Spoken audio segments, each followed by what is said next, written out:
Assalamualaikum warahmatullahi wabarakatuh. Waalaikumsalam warahmatullahi wabarakatuh. Innal hamdalillah nahmaduhu wa nasta'inuhu wa nastaghfiruh wa na'udzu billahi min shururi anfusina wa min sayyiati a'malina. Man yahdihillahu fala mudilla lahu ومن يضلل فلا هادي له أشهد أن لا إله إلا الله وحده لا شريك له وأشهد أن محمدا عبده ورسوله صلى الله عليه وعلى آله وسلم. يا أيها الذين آمنوا اتقوا الله حق تقاته ولا تموتن إلا وأنتم مسلمون. أما بعد فإن أصدق الحديث كتاب الله وخير الهدى هدى محمد صلى الله عليه وعلى آله وسلم وشر الأمور محدثاتها فإن كل محدثة بدعة وكل بدعة ضلالة وكل ضلالة في النار. Ayahanda dan ibunda serta saudara dan saudariku yang dimuliakan oleh Allah, kita bersyukur kepada Allah Subhanahu wa taala. Allah masih memberikan kepada kita nikmat sehat, nikmat waktu luang dan nikmat hidayah, sehingga kita masih dapat melangkahkan kaki kita ke masjid yang kita cinta ini, yakni Masjid Al-Mujahidin, dalam rangka kita melakukan ubudiyah kita, yakni penyembahan kita kepada Allah, yakni salat subuh secara berjamaah. Semoga Allah Subhanahu wa taala menerima ibadah salat subuh kita dan semua amal ibadah kita dan mengganjarnya dengan surga. Amin ya rabbal alamin. Jamaah salat subuh yang dimuliakan oleh Allah, tema pembahasan kita atau pembahasan saya pada subuh kali ini yakni tentang fikih.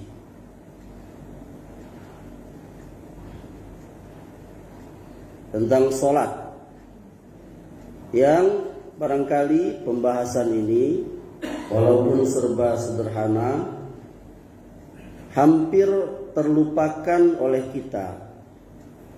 Oleh karenanya tidak salah kita membahasnya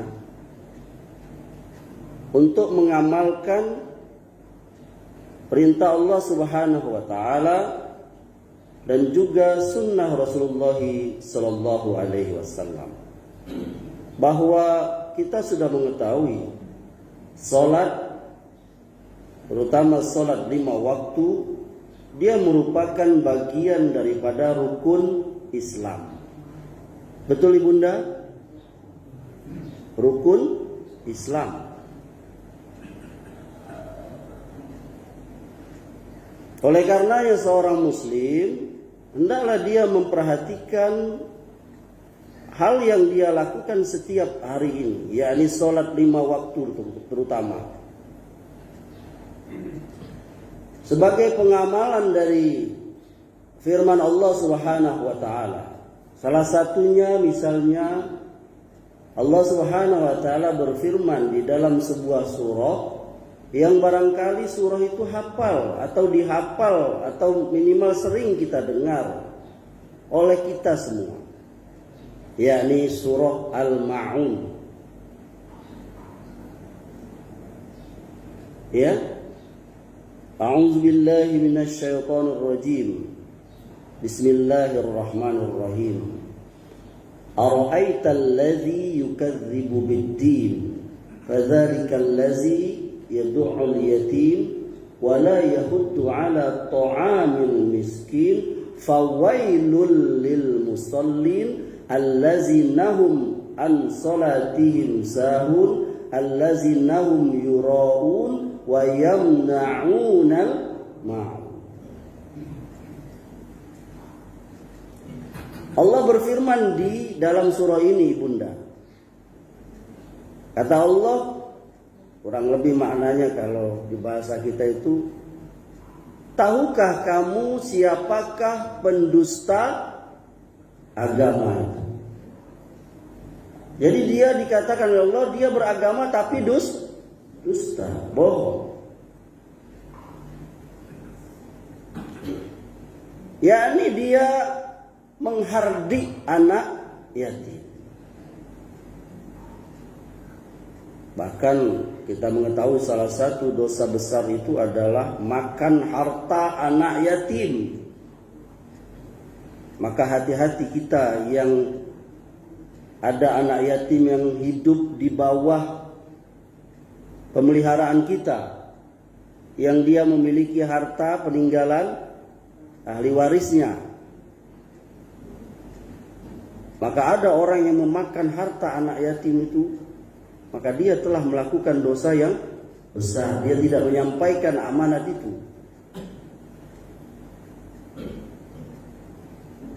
Wala yahuddu ala ta'amil miskin, dan enggan memberi makan orang miskin. Bukanlah tetangga yang baik, kata Rasulullah, tetangga yang dia kenyang sementara tetangganya kelaparan. Para ulama memberikan definisi apa makna tetangga itu. Sampai ada yang mengatakan mereka yang ada sekitar 40 rumah di sekitar rumah kita. Ada definisi yang lain. Barangkali kalau secara uruf kita di sini, tetangga itu adalah yang satu RT, bisa jadi. Tetangga itu yang satu lorong, bisa jadi. Satu komplek yang biasa, normal. Atau apalah, tapi yang jelas tetangga dekat, bahkan tetangga jauh, itu harus jadi perhatian.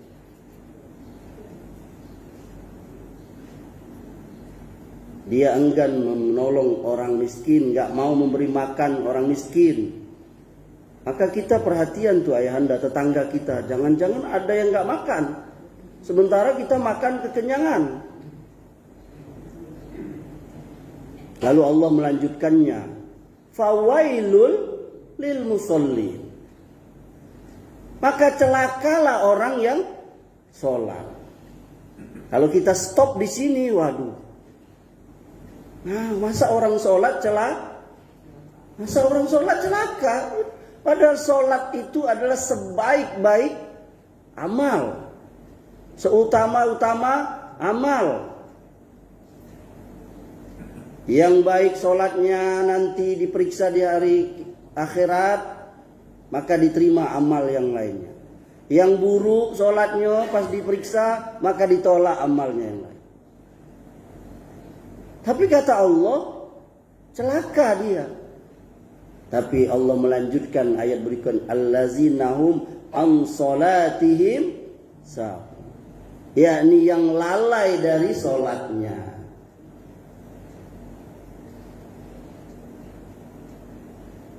Yang lalai dari sholatnya. Nah, ayat ini memberikan pelajaran pada kita, hendaklah kita memperhatikan sholat kita itu. Kadangkala orang karena sering melakukan sesuatu pekerjaan, maka dia anggap remeh saja. Kan sudah tiap hari saya sholat. Tapi ayat ini membantahnya. Bahkan Allah katakan celaka orang yang sholat. Fawailul. Dalam hadis Nabi SAW berkata, Sallu kama ra'aitumuni usolli. Sholatlah sebagaimana kamu lihat aku sholat. Nah, macam mana Nabi sholat itu? Apa kita pernah lihat Nabi sholat? Gak pernah. Oleh karenanya itu mesti dipelajari, mesti ada yang ngajar. Apalagi di zaman sekarang ini udah banyak itu. Cara-cara kita belajar sholat itu udah banyak. Buku bertebaran, berbagai macam penulis, berbagai macam penerbit. Media yang lain, televisi. Atau di media dunia maya, kita tinggal searching cara sholat seperti Nabi. pembatal sholat, rukun sholat, ada semuanya. Maka jangan pernah bosan. Oleh karenanya saya akan membahas beberapa, 1-2 barangkali pembahasan yang saya katakan tadi dia hampir terlupakan dalam pembahasan sholat ini. Yang pertama yakni tentang sutroh. Tentang sutroh. Apa makna sutroh itu? Sutroh yang kita maksud sutroh dalam sholat. Sutroh itu secara bahasa kita tuh mungkin diartikan pembatas. Ya, pembatas sholat. Yakni membatasi kita yang sedang sholat dengan orang yang tidak sholat. Nanti akan kita bahas itu. Atau hijab, bisa juga itu. Hijab pembatas kan. Seperti ini. Ini antara pembatas antara laki-laki dan perempuan ini. Nanti kita bahas apakah di zaman Nabi ada pembatas ini. Dan apakah ini walaupun di zaman Nabi nggak ada, apakah ini menyalahi? Ya, jadi sutroh atau pembatas itu, kalau dari segi fikihnya para ulama berbeda pendapat tentang hukum sutroh itu. Sebagian mereka mengatakan wajib, tetapi kebanyakan atau jumhur mereka para ulama mengatakan sutroh itu hukumnya hanya sunnah saja. Yang mengatakan wajib salah satunya Syekh Muhammad Nasiruddin Al-Albani, ulama kontemporer, ulama sekarang ya, yang hidup di zaman kita ini. Beliau sudah wafat. Beliau banyak menulis buku, salah satu bukunya itu adalah Sifat Salatin Nabi Sallallahu Alaihi Wasallam. Beliau berpendapat bahwa sutroh itu wajib. Beliau menyebutkan bahwa Rasulullah Sallallahu Alaihi Wasallam ketika sholat beliau berdiri dekat dengan sutrohnya itu. Jarak antara beliau berdiri dengan pembatasnya adalah 3 hasta. Sedangkan jarak antara tempat sujud beliau itu dengan pembatas beliau sholat, semisal tembok itu kurang lebih jarak yang bisa dilalui oleh seekor kambing. Dan beliau di sini rahimahullah mencantumkan hadis Nabi sallallahu alaihi wasallam di mana Nabi bersabda, la tusalli illa ila sutroh. Janganlah kalian salat kecuali menghadap sutroh.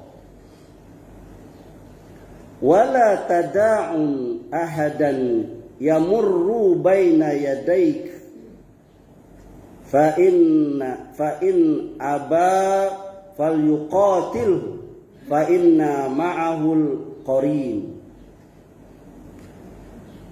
Dan janganlah engkau biarkan seorang pun lewat di hadapanmu apabila ia tidak mau dicegah, jangan lewat, maka lawanlah dia, yakni cegahlah dengan keras, karena sesungguhnya dia disertai oleh setan.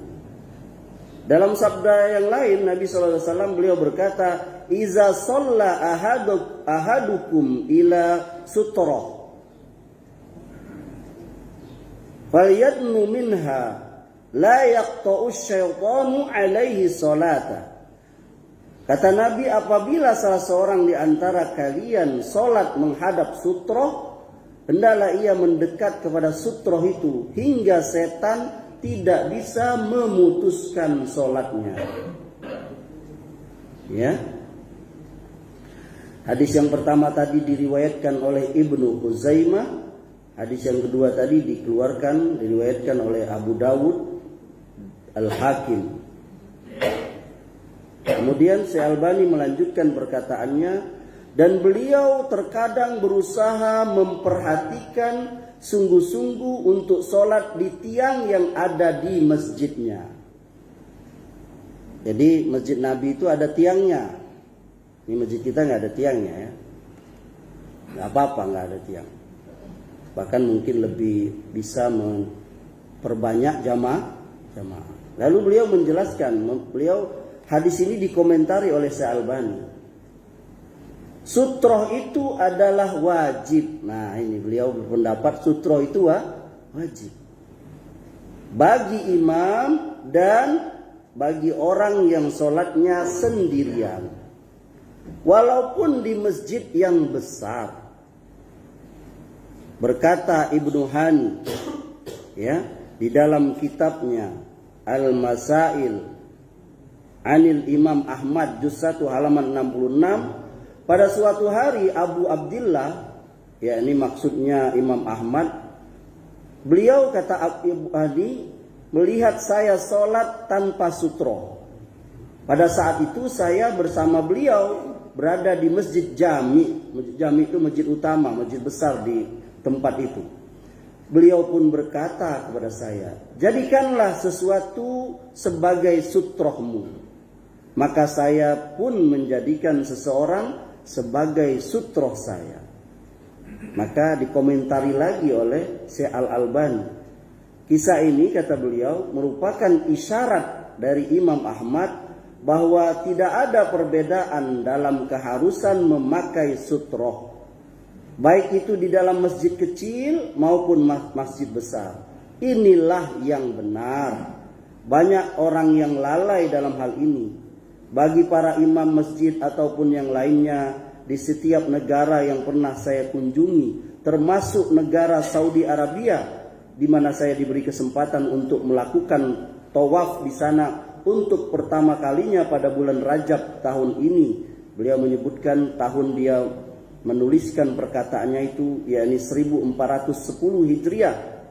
Hendaknya para ulama mengingatkan manusia agar menggunakan sutroh, mendorong mereka agar memakainya, dan menjelaskan hukum-hukumnya, bahwa sutroh itu berlaku termasuk di dua masjid mulia, yakni Masjidil Haram, Masjid Nabawi.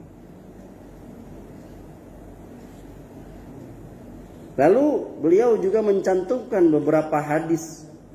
Salah satunya beliau mencantumkan hadis Nabi SAW, sabda Nabi SAW, apabila salah seorang di antara kalian meletakkan sesuatu yang tingginya seperti kayu pada ujung pelana. Ujung pelana itu tempat kita duduk di kuda itu. Karena ada biasanya cantolan di belakang untuk orang supaya bisa naik ke atasnya itu.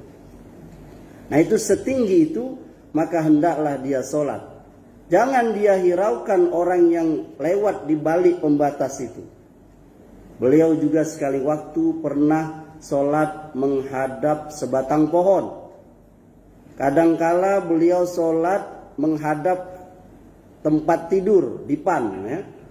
Sedangkan istrinya Aisyah sedang tidur di atas dipan itu berselimut belutru, ya.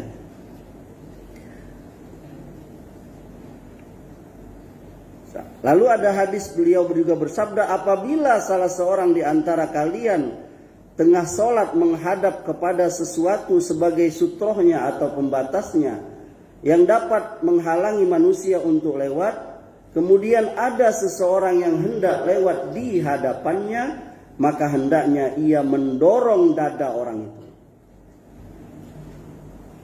Dalam riwayat yang lain, hendaklah ia menahannya 2 kali. Kalau dia nggak mau, maka dengan keras. Karena apa? Karena sesungguhnya dia syaitan.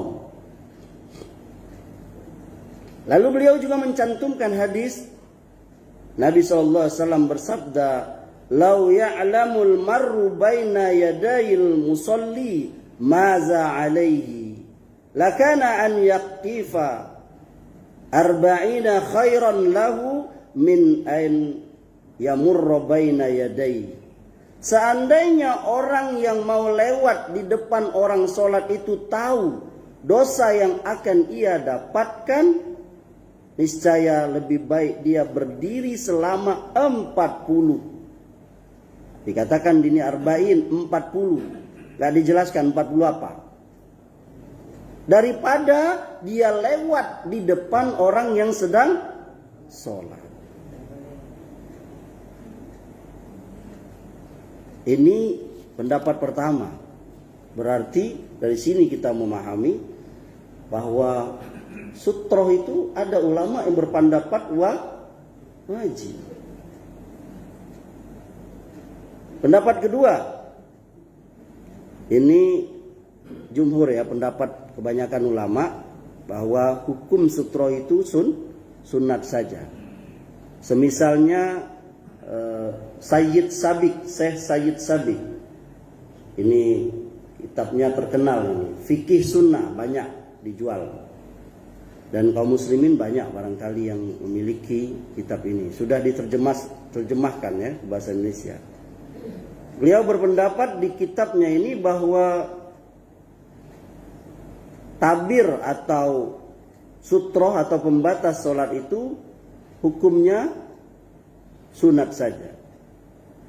Beliau mengatakan di dalam kitabnya ini, seseorang yang bersolat disunatkan mengadakan takbir, yakni menyediakan takbir di depannya agar dapat menghalangi orang yang akan lewat di depannya. Dan juga manfaat dari takbir atau membatas itu agar mencegah penglihatannya untuk melihat apa-apa yang ada di depannya itu atau di baliknya itu. Ini berdasarkan hadis Nabi SAW dari Abu Sa'id. Rasulullah bersabda, "Iza shalla ahadukum falyusalli ila sutratin wal yadan minhu." Apabila salah seorang di antara kamu bersolat, baiknya ia membuat tabir di depannya dan hendaklah ia mendekat ke dindingnya. Dari Ibnu Umar, hadis ini, kalau Rasulullah SAW pergi sholat hari raya, beliau menyuruh orang membawa tombak beliau. Beliau punya tombak kecil ya. Lalu dipancangkannya di depannya tempat sholat beliau itu. Jadi imam itu. Kemudian beliau sholat menghadap tombak itu. Sedang orang jadi makmum banyak di belakang itu. Dan itu juga beliau lakukan kalau beliau sholat saat safar di perjalanan. Dan ini menjadi contoh bagi kita. Kemudian Syekh Sabiq mengatakan ulama golongan Hanafi dan Maliki berpendapat bahwa mengadakan atau menyediakan tabir atau sutroh itu disunatkan kalau seseorang yang sholat itu dia khawatir kalau nanti ada orang yang lewat.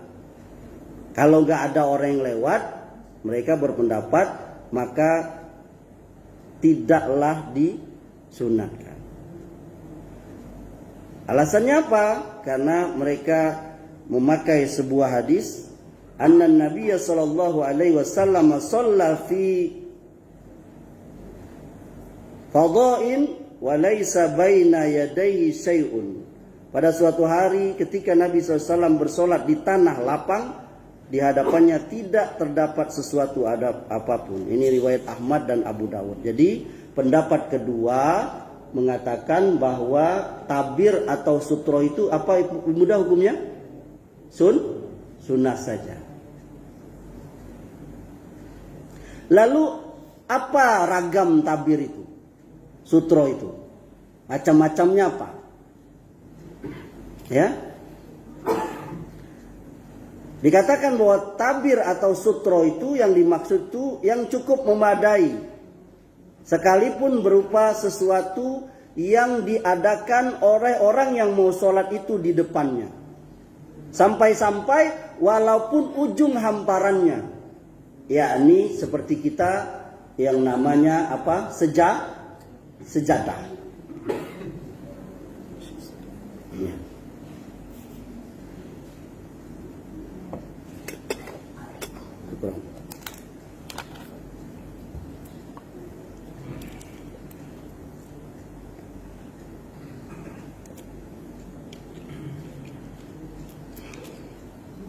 Dalilnya mana?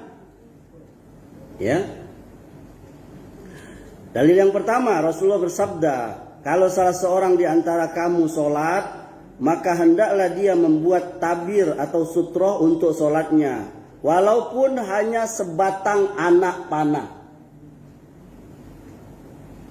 Hadis yang kedua, Nabi bersabda, kalau salah seorang di antara kamu sholat, hendaklah ia letakkan sesuatu di depannya.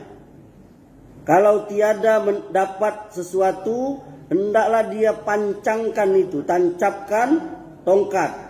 Kalau enggak ada juga, dia bikin garis.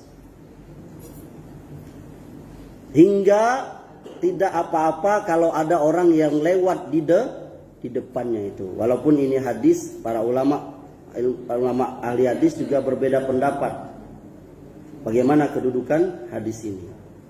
Dan dalam riwayat, jamaah rahimakumullah, Nabi itu beliau sholat kadang menghadap tiang di masjid, kadang beliau sholat ngadap ke pohon, pernah juga beliau sholat ngadap tempat tidur yang Aisyah ada di atas tempat tidur. Ya.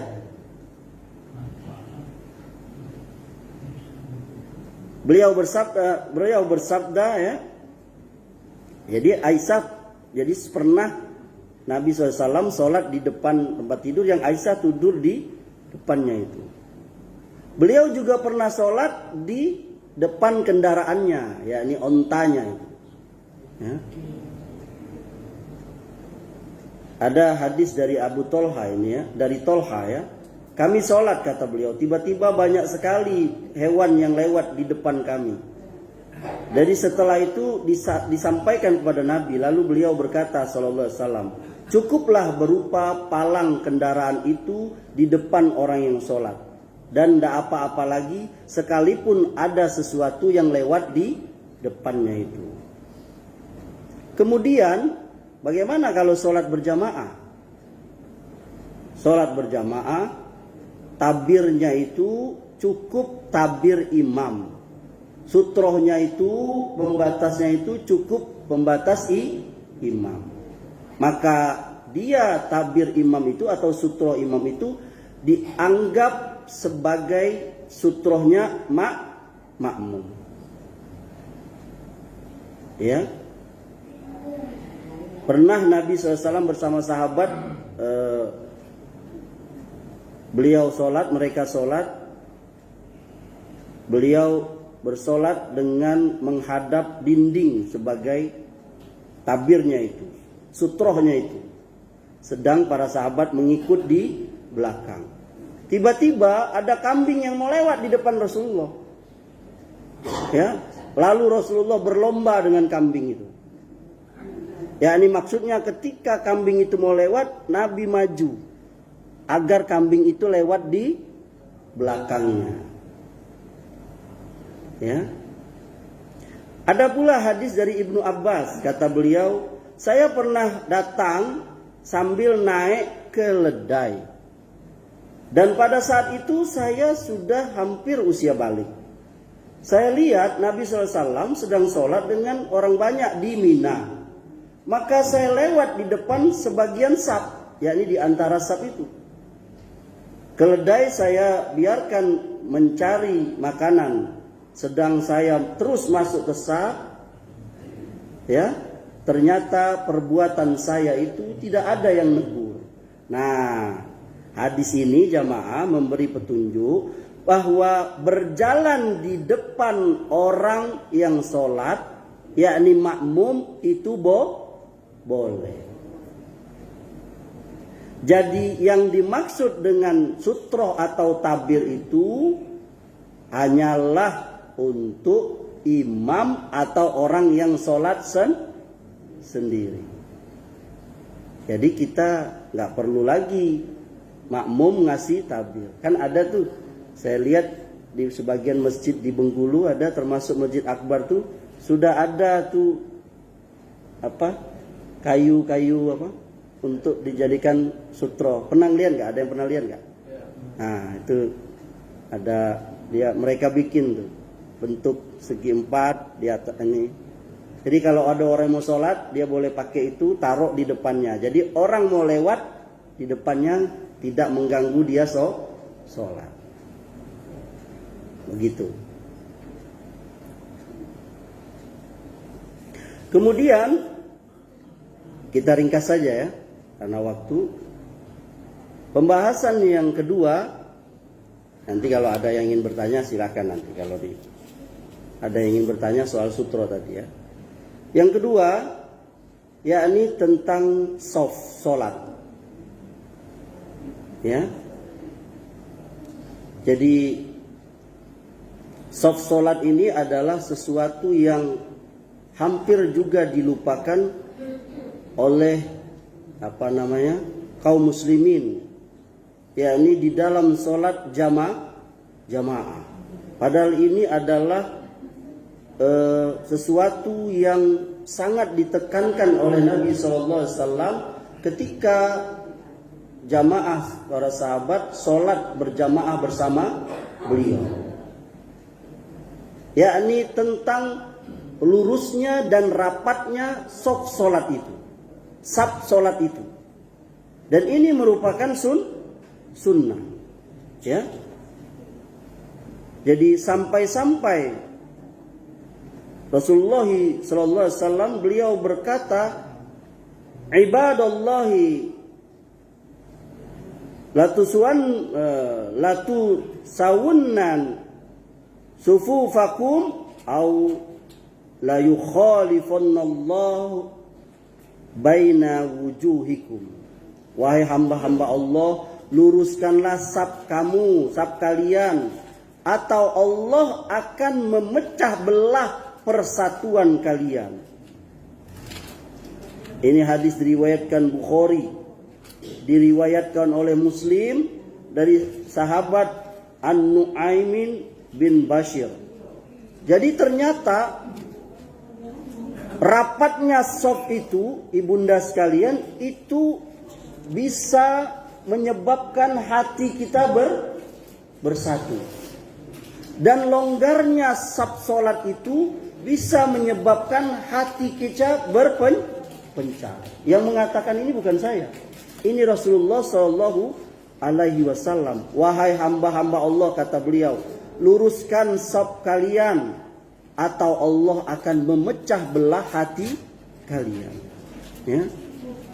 Jadi ini menunjukkan bahwa hal ini merupakan ancaman bagi orang yang tidak meluruskan shaf. Oleh karenanya, sebagian ulama berpendapat meluruskan shaf itu wajib. Ya. Lalu bagaimana meluruskan shaf itu? Sifat yang namanya meluruskan shaf sholat itu ayahanda bagaimana? Para ulama mengatakan yang dimaksud dengan meluruskan shaf itu adalah, pertama patokannya adalah mata kaki. Tahu mata kaki? Kenapa? Karena mata kaki lalu bahu. Karena mata kaki itu dengan bahu itu, orang yang normal dia sejajar kalau berdiri, ya kan? Kalau berdiri itu mata kaki dengan bahu kita sejajar nggak? Sejajar. Kecuali kalau orang yang bongkok. Makanya ibunda dan ayahanda sekalian, yang namanya meluruskan shaf itu bukan ujung jari kaki, bukan. Kenapa? Karena kalau ujung jari kaki beda-beda gitu. Ada yang jari kakinya panjang, ukuran sepatunya 45. Ada yang 45? Ada yang 43, ada yang 40. Pemain basket tuh ya, no? Ini kalau pemain basket yang tingginya berapa, ini sujud di sini bahaya ini. Ini kan sejadah ini kan dibuat untuk ukuran paling standar lah, 160 tingginya orang Indonesia kan. Tapi kalau sudah 2 meter, bagaimana dia sujud? Tidak sempur, betul kan? Sebagian yang tinggi, ada nggak yang tinggi di sini siapa? Anda tuh yang tinggi. Agak susah dia. Nah jadi dia sifatnya lurus sab solat itu ayahanda, itu adalah patokannya sekali lagi mata kaki. Jadi kita jangan marah-marah, oh luruskan itu. Rupanya dia nunjuk ujung jari kaki, ya tidak bisa mu. Apalagi perut. Karena perut kita beda, ada yang perutnya agak menyelesaikan soft kan. Jangan kita berang pula, luruskan perut kau tuh, aduh. Kalau nyu mundur, kawan di belakang tidak bisa sujud.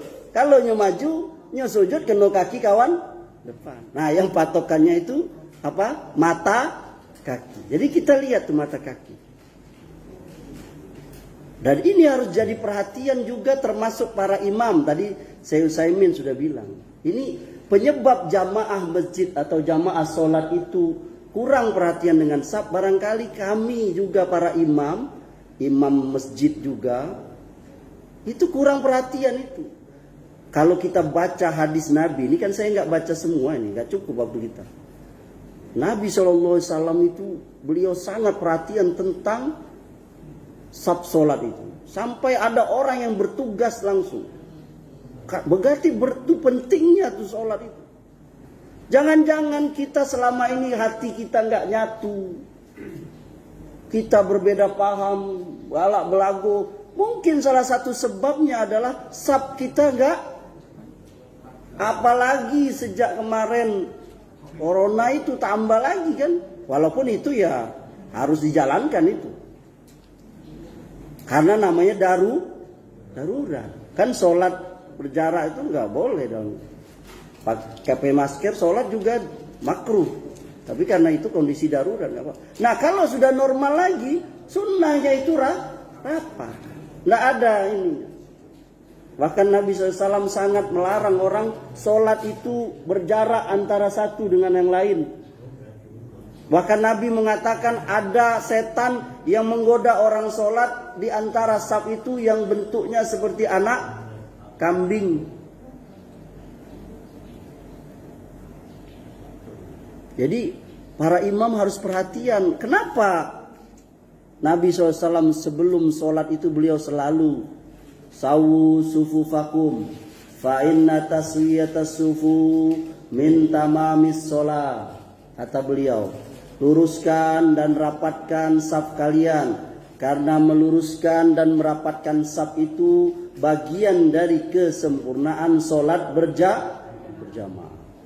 Allah akan membukakan hati seseorang yang lembut saat diminta saudaranya untuk bergeser. Dan kadang kami jadi imam itu juga kadang segan. Pak, maaf Pak, geser Pak. Kadang bapakku bayar dulu disuruh. Karena dia sudah bawa sejadah mahal dari Turki. Maaf yang bawa sejadah, dia bawa sejadah dari Turki dah. Ayah anda dari mana? Turki bukan? Apa dari Bandung? Jadi kawan tuh bayar disuruh gesernya, takut sejadahnya terpijak oleh kanti di sebelah. Nah ini mengurangi apa? Kesempurnaan sholat jamaah. Bisa nggak kita bayangin tuh sholat? Kalau berjarak kurang persatuan itu. Karena orang kalau lagi musuhan tuh jauh-jauhan. Ya enggak ibunda? Ibunda kalau lagi marahan sama ayahanda kan, diusirnya gitu. Baiklah kau tidur situ, jangan tidur situ. Atau nyo yang lari.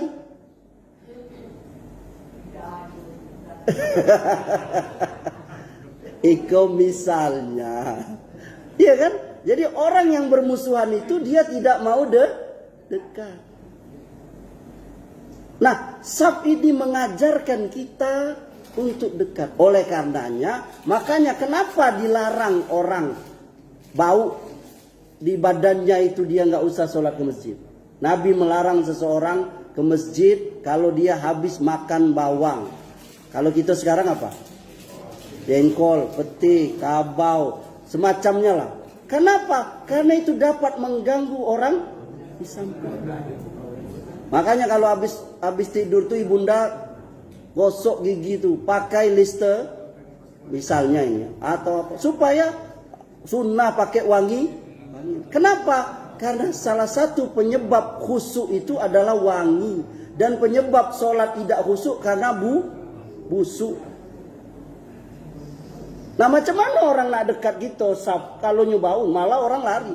Saya pernah ada ibu-ibu curhat. Tak tahu di masjid itu atau masjid lain. Ustaz, apa hukumnya Ustaz? Saya male sholat di sebelah ibu itu. Ngapa? Ibu itu baun. Nah cobalah. Apa hukumnya? Berdosa tak saya Ustaz? Berdosa tak ayah anda? Tidaklah. Makanya kita perhatian itu. Makanya Nabi SAW katakan, andai kata tidak memberatkan umatku, maka aku wajibkan setiap mau sholat bersiwak. Ya ini maksudnya membersihkan gigi. Apalagi kita sekarang banyak. Orang senang kalau kita wangi. Iya benar. Istri saya senang kalau saya wangi dekat-dekat. Ibunda senang nggak? Senang kalau suaminya wangi. Nah itu juga tuh sop itu kalau kita wangi orang suka mendekat kita, nggak main. Makanya saya kembali ke tadi bahwa sop yang sempurna ini dalam sholat jamaah itu hendak jadi perhatian kita. Kenapa ini dibuat garis ini? Ini supaya sapnya lurus. Ini nggak apa-apa ini. Karena membantu orang. Coba kalau nggak ada polos saja ini kan bisa jadi seperti ular itu sapu. Maka dibuatlah ini garis ini supaya memudahkan kita meluruskan saf itu sehingga sunnah sholat itu terpelihara. Bahkan kalau kita lihat kondisi kaum muslimin sekarang itu jauh sekali. Apalagi sholat hari raya ya Allah. Kan sholat itu kan diatur safnya tuh. Imam. Lalu di belakangnya tuh orang-orang yang berilmu yang bisa menggantikan imam yang hafalannya apa. Lalu saf pertama itu kemuliaannya itu besar. Ini karena waktu nggak cukup ya kita ada kemuliaan saf pertama itu. Maka sampai Nabi mengatakan andai kamu tahu pahala yang ada di saf awal pertama, kamu akan mengundinya. Misalnya ada orang bertiga berempat sama bareng, sedangkan sisa tempat itu cuma satu, dia akan diundinya suwit ke atau hompimpa ke. Saking saf pertama itu mengandung kemuliaan. Tapi kita lihat sekarang apalagi sholat Jumat, orang yang datang awal malah nyari di mana? Di pojok. Karena enak bekeru. Iya ini karena andai kata kamu tahu keutamaan azan dan keutamaan saf pertama, niscaya kamu akan pengen dapatkannya walaupun dengan cara diundi. Tapi kita sekarang kan azan aja kita suruh-suruhan, kaulah. Saf pertama juga. Coba perhatikan orang-orang sekarang. Aja lah. Padahal di zaman Nabi sahabat berebut mau depan. Sampai-sampai kata para ulama dari Rasulullah SAW, kalau kita lihat sekarang orang-orang kalau disuruh merapatkan saf atau menyempurnakan saf, dia akan lari seperti larinya keledai dari singa. Makanya kita bilang tadi kan, kadang saya dicurhati sama ustaz-ustaz, cuman ustaz, ambulah suruh orang itu rapat, tapi mereka tidak juga. Kata saya, la yukallifullahu nafsan illa wus'aha. Kita sudah berusaha, fattaqullaha mastata'tum, kita beribadah sesuai kemampuan kita, berusaha semampu kita. Kita sudah nyuruh rapat Pak, rapat. Tapi mereka nggak rapat, ya sudah. Mungkin bapak itu tidak dengar, atau dia merasa tadi itu ini tempat saya. Makanya dalam masjid itu ada adabnya juga. Sudah nggak kita bahas adab-adab masjid di masjid ini? Itu salah satunya adalah nggak boleh seseorang menentukan tempatnya di masjid ini. Ini tempat saya, nggak boleh. Jadi yang namanya hak masjid itu beda dengan rumah ibadah lain. Siapa yang pertama di situ, dia duluan. Gak boleh seseorang ngusir, kecuali tempat imam. Ada, kecuali ibu-ibu, nah aku kan datang duluan Ustaz. Ngapu ibu di situ? Kan kece Ustaz tadi duluan.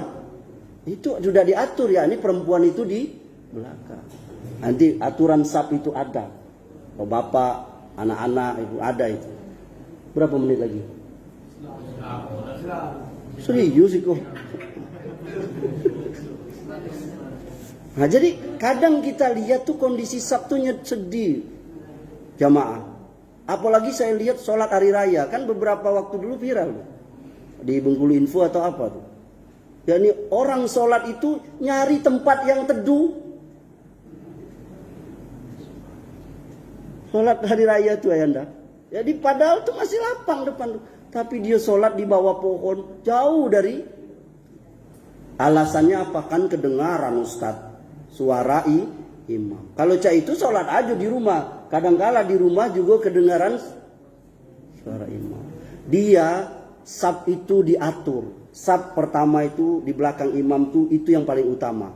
Lalu kalau penuh ke belakang. Penuh lagi ke belakang, penuh lagi ke belakang, terus nyambung. Walaupun sampai berapa, seperti yang siapa yang pernah haji atau umroh, sholat di Masjidil Haram itu. Sampai ke jalan-jalan, sampai ke depan orang jual apa, toko-toko itu. Itu karena memang sudah penuh. Nah itu nggak apa-apa. Jadi makanya kita haruslah perhatian, apalagi kita pengurus masjid. Makanya sebagian pengurus masjid sampai ditulisnya tuh. Itu manfaatnya apa itu? Ya kan? Nah. Karena melihatnya selama ini saf itu enggak apa tulisannya itu? Nah. Tapi lah ditulis masih juga. Padahalnya sholat sebelum takbir tuh nengok itu tuh. Masih jaraknya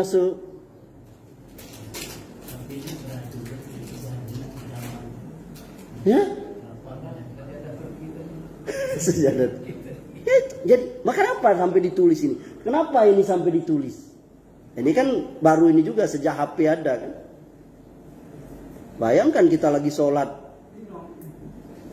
Allahu Akbar, Alhamdulillahirabbil alamin, keluar suara lagu Minang.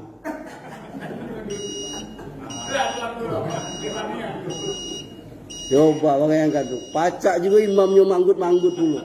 Salah irama Al-Fatihahnya. Gara-garanya hafal lagu itu. Itu kenapa Ustaz Gembel Minang dulu? Itu yang ada di benak saya contohnya. Lagu yang lain juga ada lah. Ini nah, itulah kenapa? Karena dapat mengganggu kehusukan sholat. Sepertinya kode untuk stop ini sudah ada ini. Belum selesai pembahasannya. Tapi ya cukup ya sampai sini ya. Insyaallah. Ada yang ingin bertanya enggak? Masalah apa sutroh tadi dan masalah saf atau masalah sholat yang lain. Ibunda ada? Enggak ada? Ya.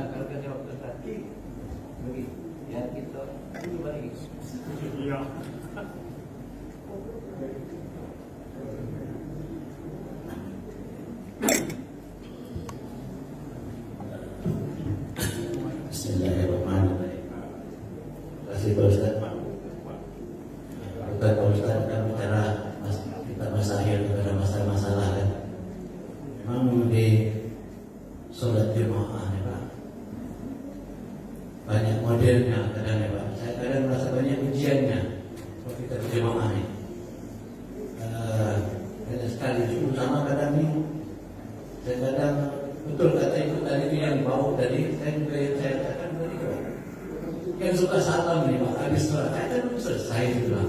Kita beda kan Pak? Ya. Atayat itu kan? Ya. Dia mungkin dia dikit, saya tak panjang. Itu kadang jadi persoalan saya sering was-was saya itu kadang. Karena saya kan panjang, atayat kita kan? Tambah kan? Kita belum selesai dari tangan. Nah ini yang saya rasakan problem kita di masjid kadang nggak kita sambut takut resiko, tapi kita jadi tidak khusus, bingung juga kadang. Itu yang pertama. Kemudian ini satu depan yang baru kata Ustaz. Ada yang seperti menetapkan di situ. Saya kadang-kadang masjidnya itu lama terisi di sana Pak. Saya sesat balik kanan situ. Saya bergeser kan. Itu betul memang ada. Itulah persoalan saya saat di masjid ini. Tapi kadang Ustaz sudah cukup menjelaskan, tapi susah kita kawan-kawan. Kita jaga perasaan kawan, tapi kawan ya semuanya aja dia. Di belakang imam itu ya kalau nggak hafal ya paling imam pindah Pak belah suratnya kan. Tapi kalau harus kita akuni yang di belakang imam belah takut disuruh dan mungkin kita disuruh imam. Itulah yang masalah-masalah kadang masih banyak yang kemudian mungkin sana kawan berguru sholat itu kan beda-beda macam-macam kan. Kita mau bahkan saya bilang itu ada 3 hal kata Ustaz banyak itu yang sholat tidak boleh kita terus seperti sholat seperti utah katanya kan ada saya kan begitu ya. Kemudian ini jangan rapat. Gimana kita padahal katanya kalau siku kita fokus sujud bersih itu akan menjadi catat malaikat katanya. Kita tidak mau kita dicatat kalau kita beda-beda mungkin sana sholatnya kan. Itu sebanyak itulah kadang masjid banyak modal saya azim juga. Ya. Ya. Ada yang mau dibawa dekat yang itu saya susah Pak bisa nggak enak Pak kamu aja bilang. Ya. Nah itulah problem saya Ustaz sudah banyak menjalankan tapi susah. Itulah kondisi kita menjadi. Ya itu ya problematika masalah sholat terutama di masjid ya kita maklum karena memang berlebih kurangnya pemahaman dan ilmu masing-masing jamaah. Oleh karenanya kita yang udah paham bersabar. Kan saya tadi ngasih contoh. Bagaimana para ustadz curhat dengan saya? Dialah suruh itu rapat bawa. Tapi ada juga bapak-bapak sebagian yang nggak mau. Tapi nggak mungkin dia maksa. Kalau bapak tuh ribut, nggak mau lagi ke masjid atau ya banyak lah kan.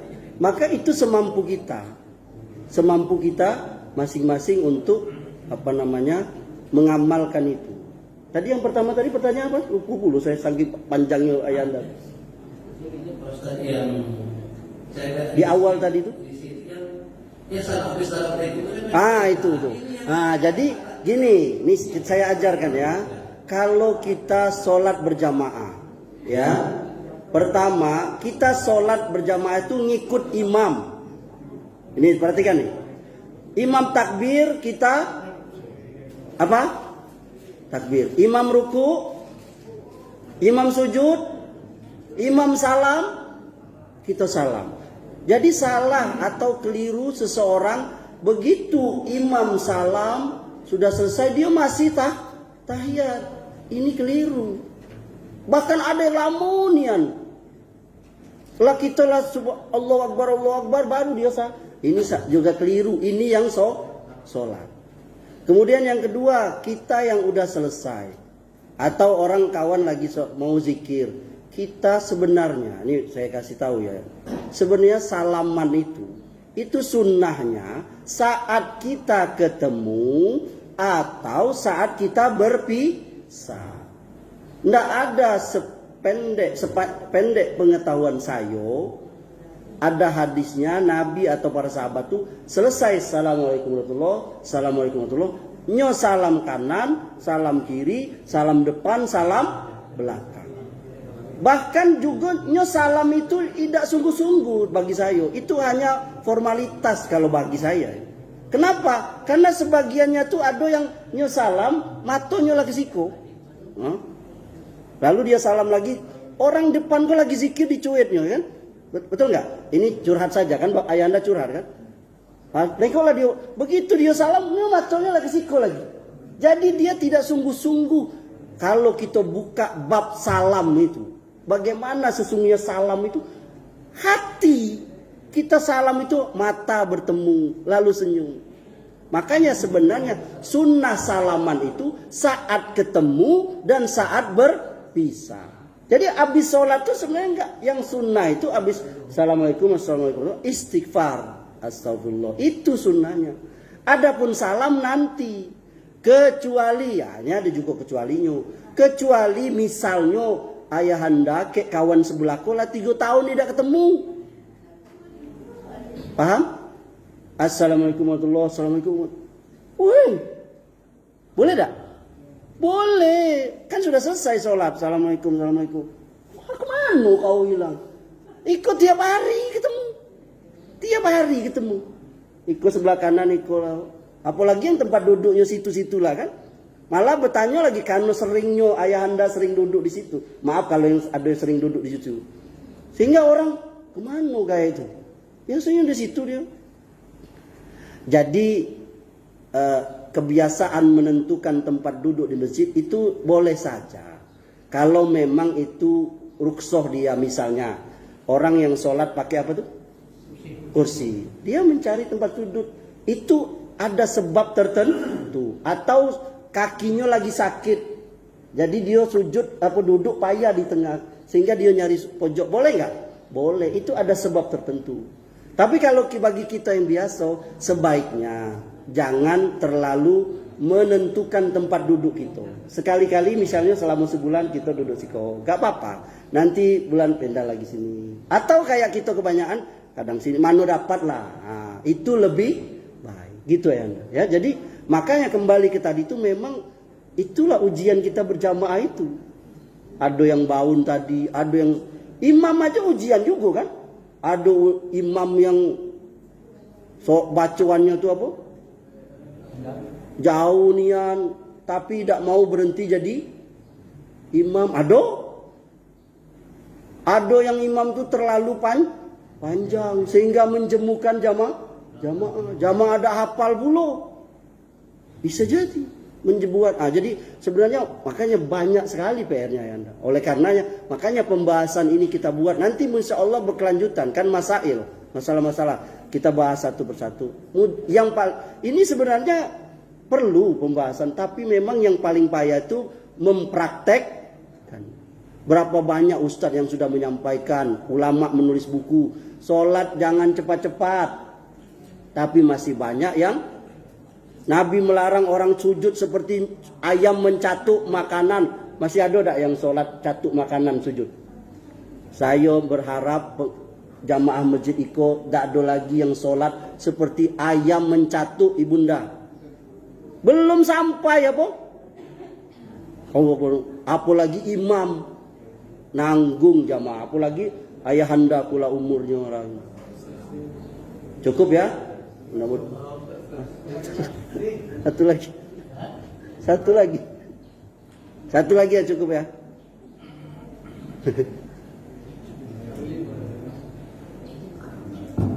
Assalamualaikum warahmatullahi wabarakatuh. Waalaikumsalam.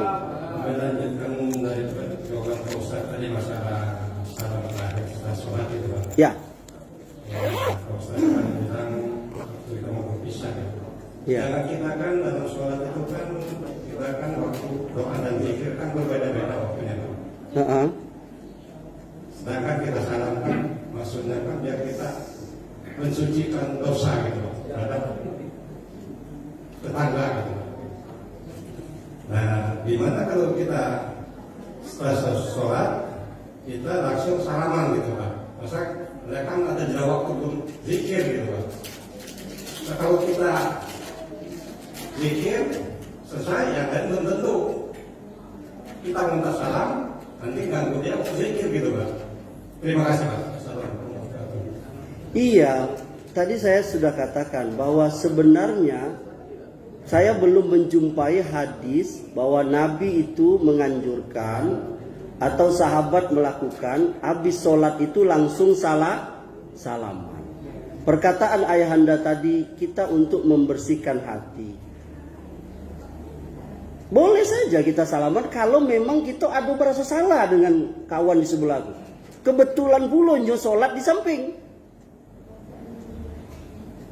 Ayo ada salah. Langsung minta maaf begitu dia selesai, ampun minta maaf. Itu nggak apa-apa. Tapi yang kita bicarakan saat ini adalah kebiasaan terus menerus.